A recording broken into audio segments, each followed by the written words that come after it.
Batman is the symbol of integrity and perseverance. I think the most successful incarnations of Batman are the ones that emanate that symbol the most. But there's definitely way more to Batman that makes him a superhero of superheroes. In many ways, we see Batman as one of the most relatable heroes and even the most relatable characters in films and movies. Yet Batman is such a stark contrast between many superheroes that try to connect to us in a comedic way, trying to be funnily relatable with extra haha moments and farming memes, only to be boring and forgettable. I speak for the rest of the board and Mr. Wayne in expressing our own excitement.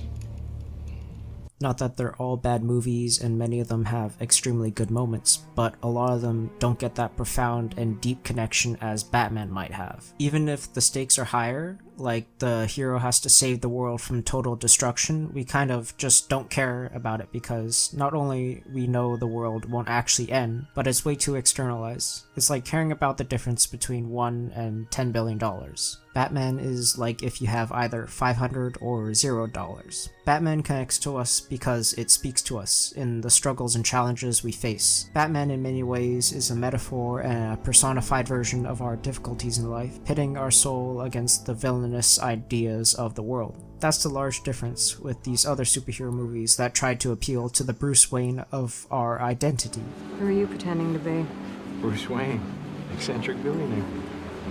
But our true face and identity is the Batman. And this superhero speaks to us with little to no fluff whatsoever. It's all real and authentic. Something else that Batman appeals to is the pursuit in the philosophy of Stoicism. Stoicism is such a captivating philosophy that can bring out the best in us. There are many ways that Batman envelops this philosophy, which I'll add through ideas and quotes. One major principle of Stoicism is in the quote, "Stoicism teaches the development of self-control and fortitude as a means of overcoming destructive emotions," which is the larger theme and principle of this Batman, where his wrath and vengeance must be put under moderation and control to protect the people of Gotham. An underrated yet important principle is the idea of voluntary discomfort. This is constantly practiced by the Batman with his constant prowl of the night when he could be sleeping, his conflict with criminals, and my favorite, his adopting of what he fears the most: bats. That is probably one of the most important principles we can practice. If we expose ourselves to our fears and discomforts and end up being comfortable with them, then we can become indestructible people without anything to fear. Stoicism teaches under the four main principles: wisdom, temperance, courage, and justice, which you can probably see Batman have many of these characteristics. But the principle that he most fablably practices is justice. Under Batman's practice of the principle of justice, he holds an inner moral code, most famously his abstaining from murder. And many can make fun of his sense of justice and moral code.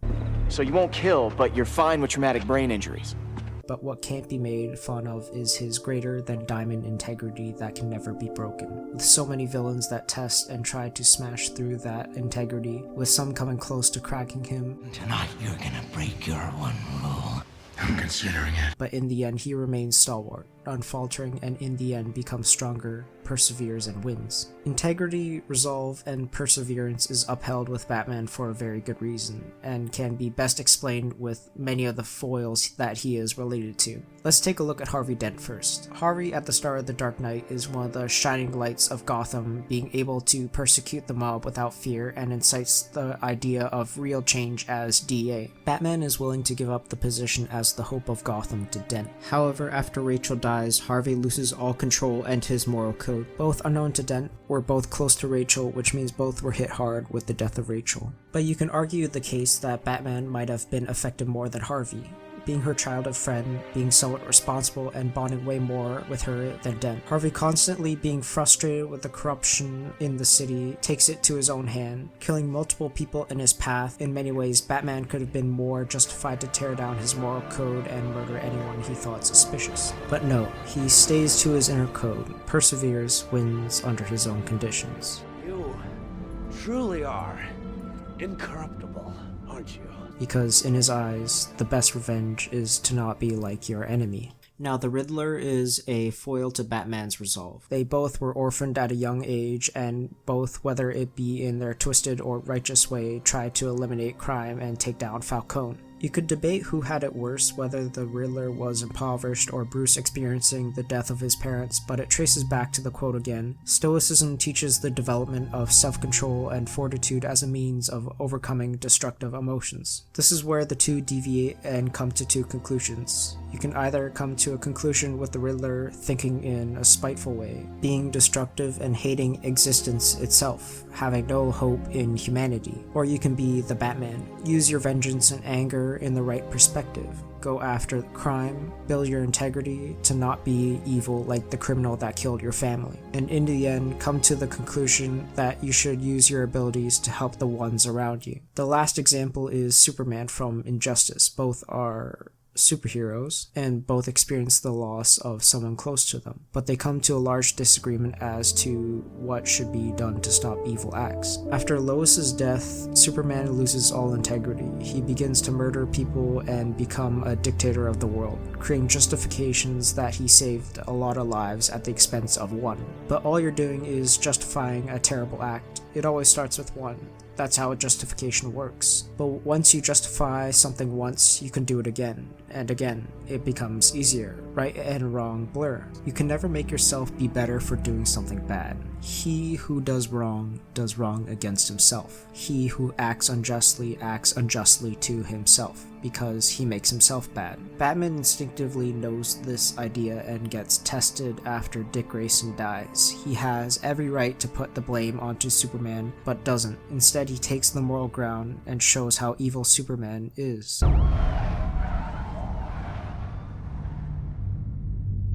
I'm gonna go off track here and basically explain what I really like about these series, because I think that they're probably the best depictions of Batman from what I've seen as a Batman newbie. So Injustice is probably one of the best ways to make Batman shine. The thing is that you cannot bend a lot of these ideals, otherwise it's not quite Batman. Batman is not quite a person, he is a symbol. And Batman is tried over and over in Injustice. The death of Dick Grayson and Alfred, Damian leaving Batman for Superman, and almost all the other heroes either die or leave him for Superman. It turns so dark and hopeless at the end. He's basically the only one left standing to go against the dictator Superman, which shows that he is a cut above every single hero and the real superhero of the series. It's so amazing to see that every single Justice League hero changes in some way, whether it be by death, fear, or alignment with Superman. But when the alternate universe superheroes collide in the Injustice universe, both Batmans are basically the same, because that's what Batman is. He is a fearless symbol of integrity and perseverance. And that symbol shines so damn bright after so many people die and are hurt around him, giving him an excuse like Superman to prevent further deaths, but he would never cross that path to become Superman. I think Injustice is such a great series, but the most popular depiction of Batman is the Dark Knight trilogy, and specifically The Dark Knight, and with it having one of the highest ratings on IMDb for a good reason, because not only it has the greatest superhero Batman, but probably the greatest villain, the Joker. It's kind of a wonder why they are such an iconic rivalry. Well, it's kind of a literal depiction of yin and yang. If Batman is the symbol of integrity and perseverance, then the Joker is the symbol of anarchy and nihilism.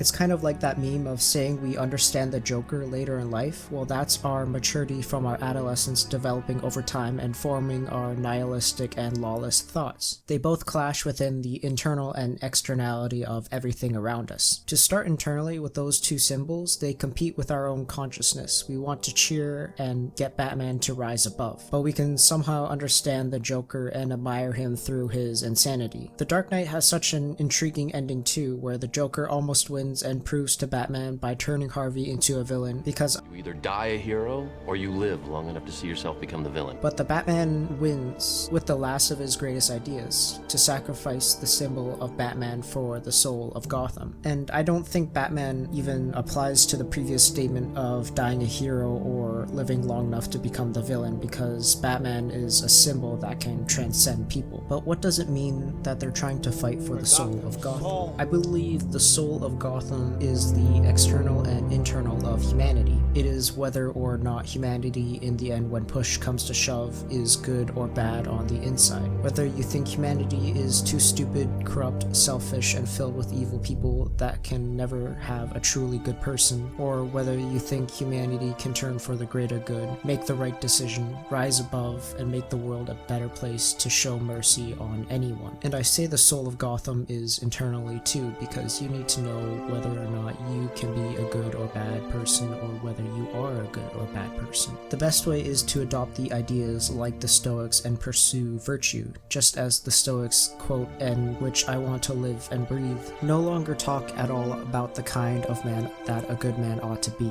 but be such. The best way to do good is to be good in the world and act virtuous. The best way is to lead by example, to be the Batman. But how do you know what is virtuous and what isn't? I think true virtue is to serve and aid people for their betterment and have little to no self-interest in it. The maximal kind of virtue is to be self-sacrificing for the greater good, yet not even need a single thank you, not even from one of the most kind-hearted people. To aid by being self-sacrificing in your efforts to push yourself into discomfort so that you can make other people's life just a little less uncomfortable. And don't forget to draw that line in the sand between bad and the good, just like Batman. To be attentive and watchful of the differences and never cross that line. No excuses, because it only takes one excuse to lose integrity. And in the end, never give up, because maybe you lost somebody, someone, lost a job, lost connections, been alone, been rejected, been hurt, been at the lowest point in your life, feel physically drained, feel worthless and useless. Well, don't worry, because Batman has been in that spot way more times than you can count. And in the end, Batman never gives up. He perseveres. If he can do it, you can do it too. And lead by example. Be the Batman.